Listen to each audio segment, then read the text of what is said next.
নমস্কাৰ বন্ধু বান্ধৱীসকল, মই অন্য এটা ভিডিঅ'লৈ আপোনালোক সকলোকে স্বাগতম জনাইছোঁ। আজি মই আছোঁ মোৰ আইতাৰ ঘৰত আৰু আজি আপোনালোকক পকা ধাননি পথাৰ দেখাব লৈছোঁ। চাওকচোন, আঘোণমহীয়া পথাৰ একেবাৰে সোণগুটিৰে উপচি পৰিছে। দেখিবলৈ সঁচাই এই সময়ত বহুত ধুনীয়া দেখে।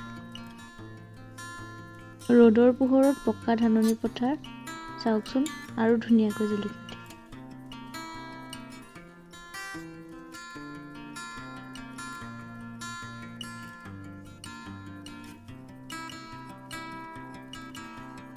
সৌৱা দূৰৈত দাৱনীসকলে ধান দোৱাত একেবাৰে ব্যস্ত হৈ পৰিছে।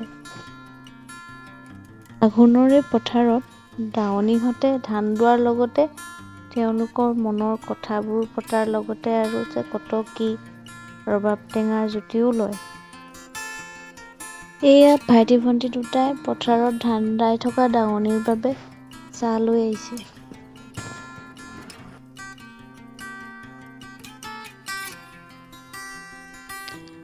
ৰ'দৰ পোহৰত সঁচাই ধানবোৰ একেবাৰে সোণ জিলিকা দি জিলিকিছে।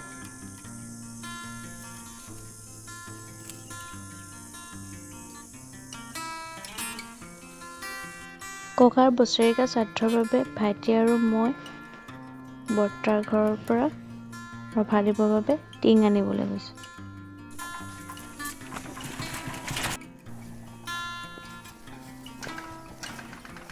এয়া গৈ আছোঁ, বৰ্তাৰ ঘৰৰ পৰা আনিলোঁ। এয়া এইফালে আছে ধাননি পথাৰ। এয়া গৈ আছোঁ।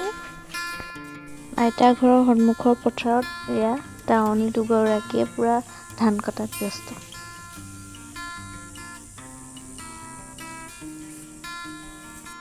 এয়া কাইলৈ বছৰেকীয়া শ্ৰাদ্ধৰ বাবে ৰভা দিয়া হৈ গৈছে।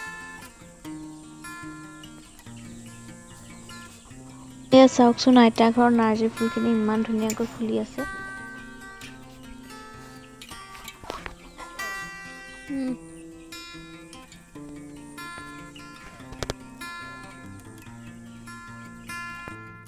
আজি দ্বিতীয় দিন, ককাৰ আজি 3 বছৰীয়া শ্ৰাদ্ধ। এয়া ভকতসকলে নাম লৈ আছে।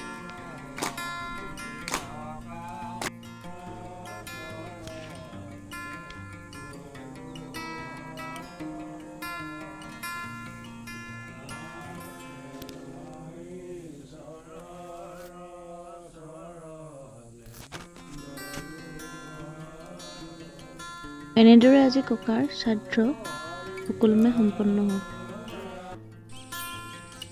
এয়া চাওকচোন, বগলীকেইটা কেনেদৰে পথাৰত মাছ জুপি আছে।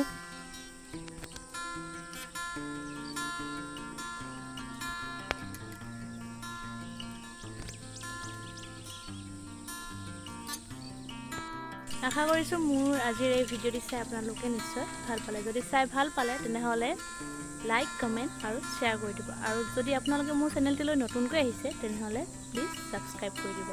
আৰু যদি মোৰ এই ভিডিঅ'টি মোৰ ফেচবুক পেজত চাই আছে তেনেহ'লে প্লিজ ফ'ল' কৰি দিব। ধন্যবাদ।